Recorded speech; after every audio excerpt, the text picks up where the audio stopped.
우리 서로 인사 나누기를 원합니다. 보이지 않는 것을 보며 삽시다. 오늘 본문을 읽다 보면 똑같은 문장 구조가 3번 반복되는 것을 알 수 있습니다. 바로 뭐뭐 하지 말고 뭐뭐 하라입니다. 헬라어에서 이 문장 구조는 전자를 부정함으로 후자를 더욱 강조하는, 그래서 후자의 무게를 실어주는 강력한 명령문 형식입니다. 우리 한글 성경에서는 그 의미를 이제 분명하게 하기 위해서 오직이라는 부사를 넣어서 뭐뭐 하지 말고 오직 뭐뭐 하라 이렇게 번역하고 있습니다. 그러니까 오직이라는 말을 찾으면 우리가 따라야 할 중요한 3가지 명령을 쉽게 발견할 수 있습니다. 그리고 이 3가지 명령들은 단계적으로 서로 연결되어 있는 명령입니다. 자, 첫 번째 명령은 무엇인가요? 에베소서 5장 15절에서 16절 우리 다 같이 한번 읽어보겠습니다. 같이 읽습니다. 시작. 그런즉 너희가 어떻게 행할지를 자세히 주의하여 지혜 없는 자같이 하지 말고 오직 지혜 있는 자같이 하여 세월을 아끼라. 때가 악하니라. 첫 번째 명령은 오직 지혜 있는 자같이 하여 세월을 아끼라입니다. 성경에서 말하는 지혜로운 사람은 하나님을 아는 사람, 그리고 하나님을 믿는 사람입니다. 지식과 재산이, 그리고 아무리 지식과 재산이 많고 또 아무리 유명하다고 하더라도 하나님을 모르고 거부하는 사람은 지혜 없는 사람입니다. 그러므로 본문에서 바울 사도가 언급한 지혜로운 사람은 단순히 생활의 지혜를 소유한 사람이 아니라 하나님의 뜻과 계획에 대한 깊은 통찰을 소유한 사람이라고 말할 수 있겠습니다. 바울은 에베소 교회 성도들에게 자신들이 어떻게 살고 있는지 자세히 살펴보라고 말하고 있습니다. 그러면서 지혜로운 사람들의 특징이 있는데 그것은 바로 시간을 대하는 태도에 있다고 말하고 있습니다. 에베소서 5장 16절 한번 같이 읽어보겠습니다. 다 같이 읽습니다. 시작. 오직 지혜 있는 자같이 하여 세월을 아끼라. 아멘. 세월을 아끼라고 했는데 그러면 세월은 무엇을 뜻할까요? 세월은 성경 언어 카이로스라는 말을 번역한 것입니다. 이 말을 본문에서 세월이라고 번역했지만 많은 곳에서 시간이라고 번역하기도 합니다. 헬라어로 시간을 설명하는 단어에는 2가지가 있습니다. 하나는 크로노스입니다. 이것은 시계의 시간을 의미합니다. 즉 흘러가는 시간을 말하고 있습니다. 또 다른 하나는 카이로스입니다. 이것은 시계가 가리키는 시간이 아니라 어떤 목적이 이루어지는 때를 말하고 있습니다. 자, 갈라디아서 4장 4절 우리 다 같이 한번 읽어보겠습니다. 자, 같이 읽습니다. 시작. 때가 참에 하나님이 그 아들을 보내사 여자에게서 나게 하시고. 여기서 때가 참에에서 때는 바로 카이로스를 의미하고 있습니다. 예수님은 늘 하나님의 때를 의식하며 사셨습니다. 그래서 어떤 경우에는 때가 이르지 않았다고 말씀하시기도 하고 어떤 때는 때가 다 이르렀다 이렇게 말씀하기도 하셨습니다. 자, 본문이 말하는 카이로스를 성경에서 예를 들어보겠습니다. 하나님께서 모세를 부르셔서 이스라엘 백성을 출애굽을 하라고 명하신 때, 바로 카이로스의 때입니다. 또한 바울을 부르셔서 이방인 전도를 명하시고 전도 여행을 보내신 때, 바로 이때가 카이로스의 때인 것입니다. 그렇다면 우리에게 이 세월은 무엇을 말하는 것일까요? 하나님께서 우리에게 주신 특별한 기회를 말합니다. 하나님께서 우리를 부르시고 명하신 어떤 사명의 때를 말합니다. 그리고 성령의 감동으로 하나님을 위해서 무언가를 하려고 나선 때를 말한다고 볼 수 있습니다. 지난 송구 영신 예배 때 우리 이명숙 집사님 간증해 주셨는데 다들 은혜 많이 받으셨죠?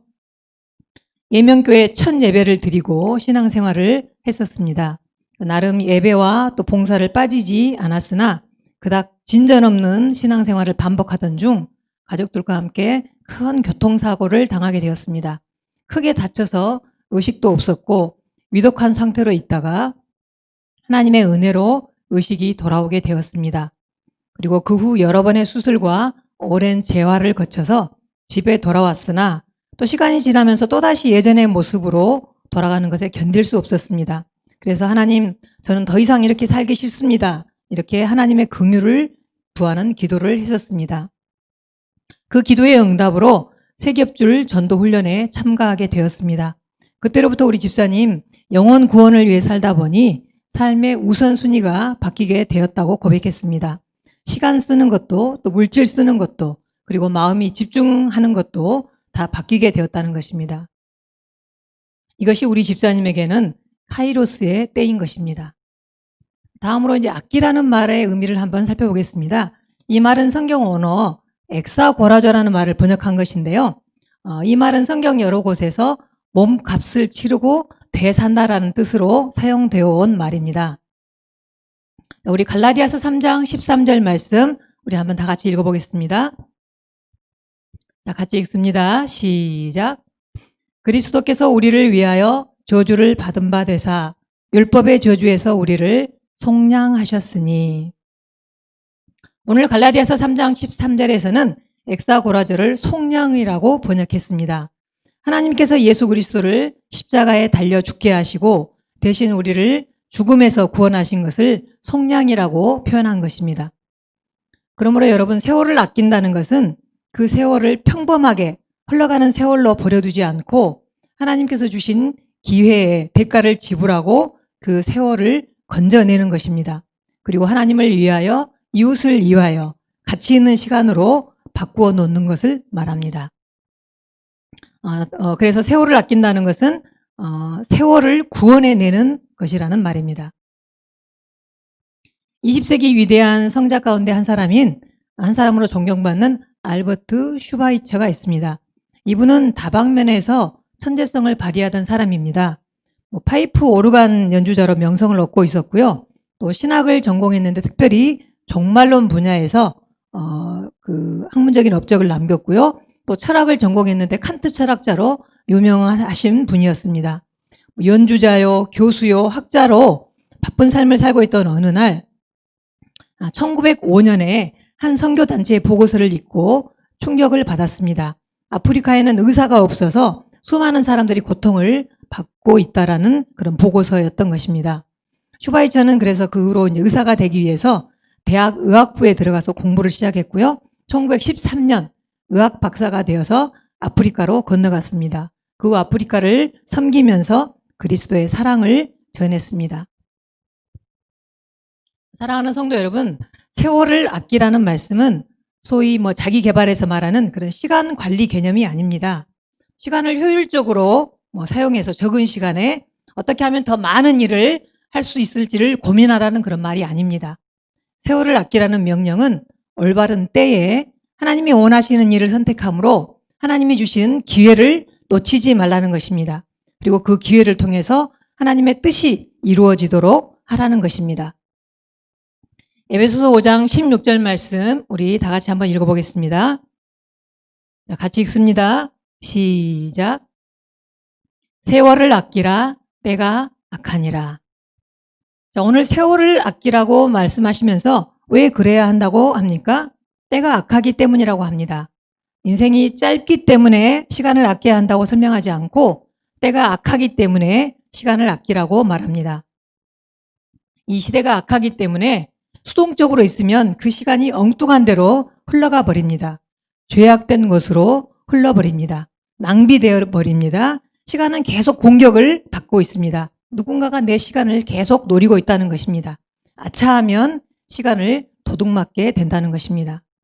그래서 세월을 아끼라 때가 악하니라 이 말씀은 시간이 악한 세력에게 점령을 당해서 이 날들이 약해졌으니 이 악한 날들을 다시 사서 주님의 것으로 만들라는 뜻입니다. 그래서 칼빈은 이 구절을 마귀에게 빼앗긴 시간을 되찾아내라 이렇게 해석했습니다. 그리고 어거스틴은 세상적인 모든 방해와 향락을 내어주고 사드려야 한다라고 이렇게 말했습니다. 자, 베드로전서 4장 2절 말씀 우리 다 같이 한번 읽어보겠습니다. 다 같이 읽습니다. 시작. 그 후로는 다시 사람의 정욕을 따르지 않고 하나님의 뜻을 따라 육체의 남은 때를 살게 하려 함이라. 아멘. 사랑하는 성도 여러분, 주님은 2021년 올해 우리에게 365일, 8,760시간, 52만 5,600분, 그리고 3,153만 6천초를 우리에게 주셨습니다. 우리는 이 시간을 크로노스로 흘려보낼 것이 아니라 하나님의 뜻대로 살아 시간을 건져내는 카이로스의 시간으로 만들기를 진심으로 축원합니다. 자, 두 번째 명령은 무엇입니까? 에베소서 5장 17절 말씀 우리 다 같이 한번 읽어보겠습니다. 자, 같이 읽습니다. 시작. 그러므로 어리석은 자가 되지 말고 오직 주의 뜻이 무엇인가 이해하라. 아멘. 두 번째 명령은 오직 주의 뜻이 무엇인가 이해하라입니다. 앞서 15절에 나오는 지혜 없는 자는 그 지적인 측면이 강조된 단어라고 한다면 오늘 지금 17절에 어리석은 자는 행동까지 포함되는 그런 또 보다 포괄적이고 강한 의미를 지닌 단어라고 할 수 있습니다. 우리가 어리석은 자가 되지 않으려면 하나님의 뜻이 무엇인지 알아야 되고 하나님의 뜻에 맞춰 우리가 살아가야 한다는 것입니다. 현대인들은 모두 바쁘게 살아갑니다.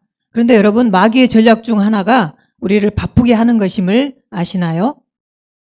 어쩌면 우리가 바쁜 것은 하나님이 원하시는 것보다 더 많은 것을 우리가 이루려고 하는 욕심 때문일지도 모르겠습니다. 예수님은 불과 33년을 사셨습니다. 얼마나 짧은 인생입니까? 만약 우리의 인생이 33세에 끝난다면 모두 아깝다고 말할 것입니다.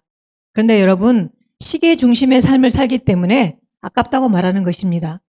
인생을 짧게 살면 아깝다고 말하고 길게 살면 충분히 살았다고 말하는 것은 영혼을 살아가는 우리에게는 맞지 않는 말인 것 같습니다. 예수님은 33세 인생을 살았지만 십자가에서 다 이루었다라고 말씀하셨습니다. 여한이 없다는 의미입니다. 이 땅에서 살아가야 할 목적을 모두 이루셨다는 말씀입니다.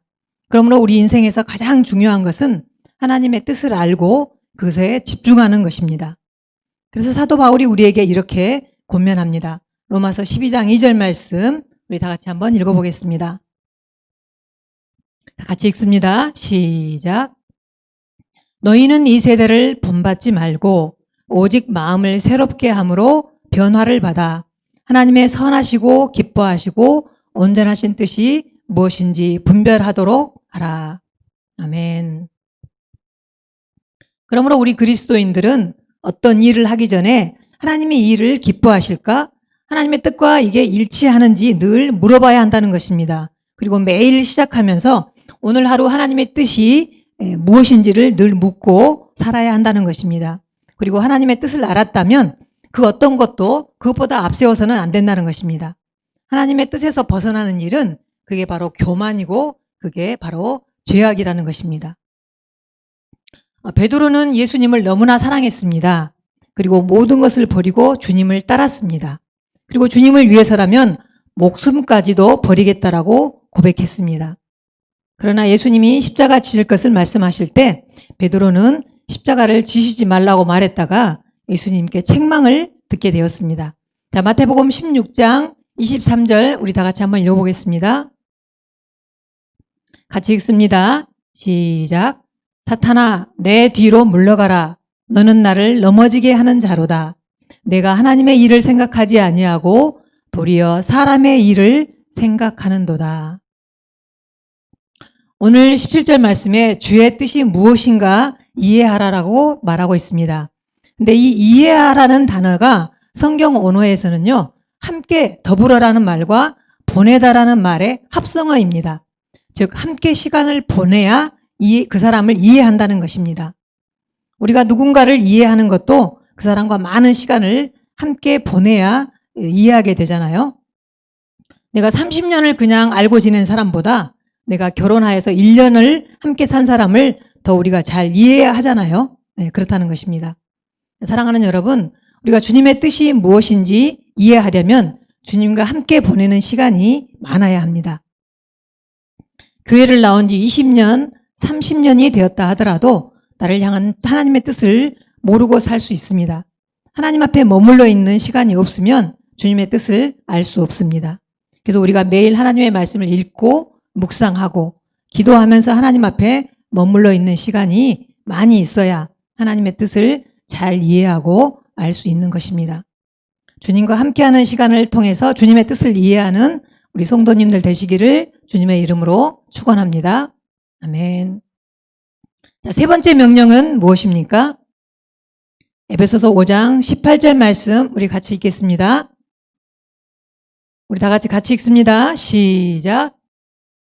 술 취하지 말라. 이는 방탕한 것이니 오직 성령으로 충만함을 받으라. 네, 세 번째 명령은 오직 성령으로 충만함을 받으라입니다. 당시 헬라 세계 이방인들은 그런 감정적 기쁨을 얻기 위해서 그리고 또 근심에서 해방되기 위해서 또 그뿐만 아니라 신들과 깊은 교제를 나누고 또 신비한 지식을 얻기 위해서 술에 취하였다고 합니다. 그래서 당시 헬라 세계에서는 그 술의 신인 디오니소스, 즉 바커스 축제가 행해졌는데요. 이 축제 때는 현란한 춤과 노래와 음주와 환락이 동반되었고 그 축제가 절정을 이루면서 사람들은 황홀경에 빠져 들어가고 했다고 합니다. 그래서 그런 행동을 통해서 신비한 영적 세계를 경험하는 것이라고 생각했다는 것입니다. 이런 사회적, 종교적 배경에 매우 익숙해져 있던 에베소 사람들에게 바울은 진정으로 하나님과 교제하고 또 영혼의 평정을 얻고 기쁨을 얻을 수 있는 길은 술 취함이 아니라 성령 충만함이라고 가르치고 있는 것입니다. 에베소서 5장 18절 우리 다 같이 한번 읽겠습니다. 같이 읽습니다. 시작. 술 취하지 말라. 이는 방탕한 것이니. 여기서 방탕이라는 뜻은 낭비하다라는 뜻입니다. 앞에서 말한 아끼라, 즉 건져 올리라는 말의 반대말입니다. 건져내지 못해서 그냥 어딘가에 빠진 채로 있는 것이 바로 방탕입니다. 그 대표적인 삶이 술 마시고 술에 취해 사는 삶이라는 것입니다. 그런데 바울이 여기서 술 취하지 말라고 말한 것은 하나의 예입니다. 술에만 취하지 않으면 되고 다른 것에는 취해도 된다는 말이 아닙니다. 지난 12월 여성 리더 인턴방에 올라온 그 릴레이 기도 고백입니다. 요즘 밤 10시 넘어서 하는 드라마에 푹 빠져서 방송 시간을 놓칠까 신경을 쓰며 그 시간을 기다립니다. 친밀하게 지내던 분을 얼마 전 떠나보내고 우울하게 지내고 있는 지인이 저녁에 집에 가도 TV가 볼 게 없다고 하던 생각이 나서 얼른 연락을 했습니다. 수요일과 목요일 웹툰을 드라마로 방송하는 게 있는데 너무 웃긴다고 꼭 보시라고. 그런데 오늘 예배를 드리며 내 기쁨이 너희 안에 있어 너희 기쁨을 충만하게 하려 함이라 라는 말씀에 눈이 확 떠졌습니다. 나의 기쁨을 충만하게 해주신다고? 단 내가 아버지의 계명을 지켜 그의 사랑 안에 거하는 것 같이 너희도 내 계명을 지켜 내 사랑 안에 거할 때라고 단서를 붙이십니다. 순간 계명을 지키라고? 계명을 못 지키면. 그런데 목사님께서 계명을 지키는 것이 어렵지 않다고 하시며 택함 받은 우리는 성령으로 말미암아 자아를 죽일 수 있고 내 자아가 죽으면 순종함으로 계명을 지킬 수 있다고 하십니다. 나를 택해 주셔서 조건 없이 사랑을 주시고 그 사랑으로 살벌하고 피폐한 삶을 살아갈 뻔한 나를 구원해 주신 주님께 곧장 기도를 드리며 TV가 주는 즐거움은 순간적인데 방송이 끝나면 바로 나의 웃음도 끝나버리는데 이런 허망한 웃음을 전하느라 일부러 연락까지 한 내 모습이 부끄러웠습니다. 주님을 전해야 하는데 영원한 기쁨인 복음을 전해야 하는데 내가 왜 드라마를 전했을까 후회가 밀려오며 내일 꼭 다시 전화해서 25일 11시 드라마보다 훨씬 감동 있고 재미있는 예명가족 찬양과 함께하는 성탄절 실시간 예배를 꼭 드리도록 권해야겠다고 다짐했습니다. 주님, 드라마에 빠져 잠시 저의 본분을 잊었습니다. 안일하게 지내지 않도록 순간적이고 허망한 웃음에 빠져 마음 빼앗겨 우선순위를 놓치지 않기를 원합니다. 주님 도와주시옵소서. 이 글을 읽는 순간 이분의 깨달음과 적용이 너무나 은혜스럽더라고요. 근데 바로 또 무슨 생각이 드냐면요. 근데 이게 무슨 드라마지? 얼마나 재미있지 하면서 궁금해서 찾아보게 되는 부작용이 있긴 했었습니다. 네, 그 전에 드라마 이야기가 나오니까요. 전에 어떤 분이 그 드라마에 빠져 있었다는 이야기를 들었습니다. 그래서 드라마를 보면서 주인공이 위기에 빠지자 그 주인공이 위기에서 빠져나오도록 간절히 기도했다고 합니다. 아직도 세상에는 수많은 성도들이 믿음으로 박해를 당하고 있고 또 수많은 사람이 이런저런 이유로 고통을 당하고 있는데 정말 그들에게는 관심도 없고 드라마를 놓고 기도했다는 것입니다. 이 사람에게는 드라마가 술에 취하는 것입니다. 사랑하는 성도 여러분, 요즘 여러분이 푹 빠져 취해 있는 것은 무엇입니까? 에베소서 5장 18절 말씀 우리 다 같이 한번 읽어보겠습니다. 네, 같이 읽습니다. 시작. 오직 성령으로 충만함을 받으라. 아멘. 오직 성령으로 충만함을 받으라는 이 말을 그 원어의 문법적인 요소와 문자적 요소를 고려해서 다시 번역해 보면요. 너희는 성령에 의해 가득 채워져라입니다. 너희는 성령에 의해 가득 채워져라. 자, 이 문장은 현재 수동태 명령형인데요. 먼저 이 현재 시제라는 것은 행위의 계속성을 강조합니다. 그러므로 성령 충만은 일시적이거나 단회적인 행위가 아니라 항상 지속되어야 되는 것을 우리에게 보여주고 있습니다. 그리고 수동태라는 것은 성령님은 우리가 어떤 목적을 위해서 성령님을 지배하거나 그분에게 명령하는 것이 아니라 성령님이 우리의 마음과 삶을 온전히 이끌어 가시도록 우리의 삶의 주권을 주님께 내어드린다는 것을 보여주는 것. 이것이 바로 성령 충만의 본질임을 보여주는 것입니다. 그리고 명령형은 성령 충만은 선택형이 아니라 성도는 매일매일 성령에 사로잡혀서 그분의 뜻을 따라 살아가는 것이 필연적이다, 필수적이다라는 것을 보여주고 있습니다. 성령 충만한 자의 바람직한 모습은 오늘 읽은 19절에서 21절에 나와 있습니다.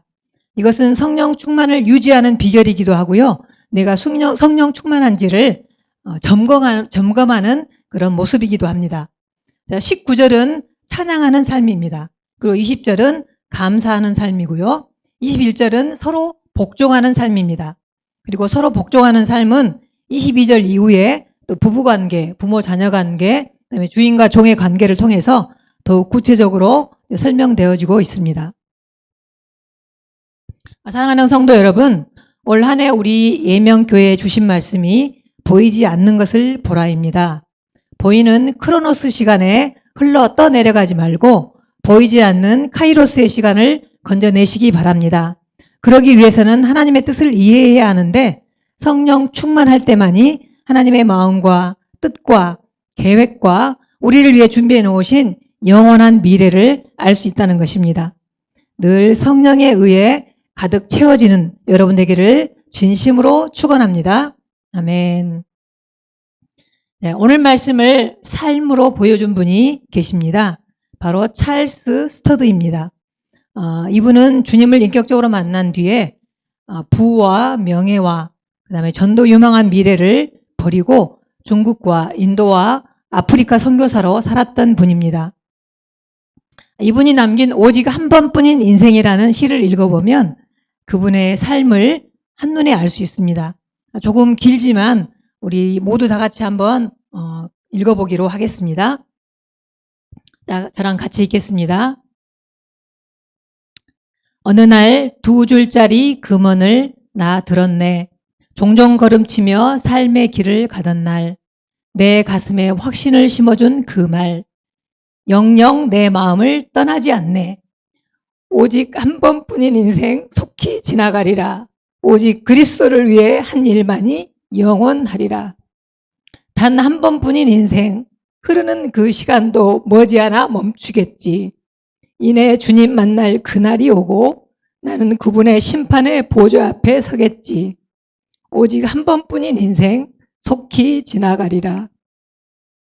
오직 그리스도를 위해 한 일만이 영원하리라. 세미한 음성은 속삭이네. 더 나은 선택을 하라. 이기적인 목표를 내려놓으라. 하나님의 뜻만을 쫓으라. 오직 한 번뿐인 인생 속히 지나가리라. 오직 그리스도를 위해 한 일만이 영원하리라. 짤막한 수십 년 세월, 수고와 희망과 두려움으로 엮어진 나날, 시간의 진흙으로 내가 빚어가야 할 나날, 자신을 위해 살건 주님 뜻 위해 살건 오직 한 번뿐인 인생 속히 지나가리라. 오직 그리스도를 위해 한 일만이 영원하리라. 이 화려한 세상이 나를 아프게 유혹할 때, 사탄이 싸움에서 나를 이기려 할 때, 나의 못난 자아가 욕심을 채우려 할 때, 주님이여 나를 도우사 기쁨으로 말하게 하소서. 오직 한 번뿐인 인생 속히 지나가리라. 오직 그리스도를 위해 한 일만이 영원하리라. 아버지여, 심오한 목적을 내게 주소서. 기쁠 때나 슬플 때나 당신 말씀 품도록 어떤 풍파가 와도 신실하고 진실하게 하소서. 매일의 일상에서 당신만 기쁘시게 하도록 오직 한 번뿐인 인생 속히 지나가리라. 오직 그리스도를 위해 한 일만이 영원하리라. 오 나의 사랑, 열정으로 타오르게 하소서. 세상에서 나 지금 돌이키게 하소서. 당신 위에, 오로지 당신 위에 살아 보좌에 앉으신 당신께 기쁨을 드리리니 오직 한 번뿐인 인생 속히 지나가리라. 오직 그리스도를 위해 한 일만이 영원하리라. 단 한 번뿐인 인생 나 지금 구하오니 주님의 뜻 이루소서. 마침내 하늘로 부름받는 그날 난 고백하리. 주님 위해 살 가치가 충분했다고. 오직 한 번뿐인 인생 속히 지나가리라. 오직 그리스도를 위해 한 일만이 영원하리라. 자, 적용 질문 우리 한번 보겠습니다. 우리 같이 한번 읽어보겠습니다. 같이 읽습니다. 1번 시작. 오늘부터 하지 말아야 할 것은 무엇입니까? 2번 오늘부터 오직 해야 할 것은 무엇입니까? 우리 다 같이 기도하기를 원합니다. 하나님 아버지 감사합니다. 오늘 주신 말씀처럼 세월을 아껴 하나님이 허락하신 인생을 살기를 원합니다. 하나님의 목적과 때를 이루는 시간 속에서 살기를 원합니다. 우리가 세운 인생의 계획과 목표를 이루기 위해 바쁘게 정신없이 사는 것이 아니라 하나님이 우리에게 바라시고 원하시는 인생을 살면서 하나님의 뜻을 이루게 하여 주시옵소서. 성령님 우리에게 지혜를 주셔서 주의 뜻을 이해하는 자들 되게 하여 주시옵소서. 성령으로 채워지기를 원합니다. 성령에 사로잡히기를 원합니다. 성령에 붙들리기를 원합니다. 우리 교회에 병든 자들이 있습니다. 보혈의 능력으로 치유하여 주시옵소서.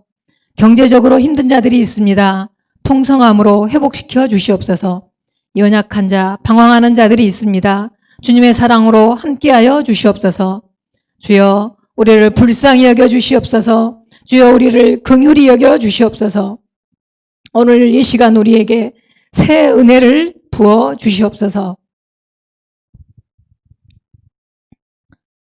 지금은 우리 주 예수 그리스도의 은혜와 하나님 아버지의 극진하신 사랑하심과 성령님의 감화감동 역사하심이 오직 한 번뿐인 인생 주를 위해 살기 원하는 예명 가족들 머리머리 위에 지금으로부터 영원토록 함께 하시기를 간절히 축원하옵나이다.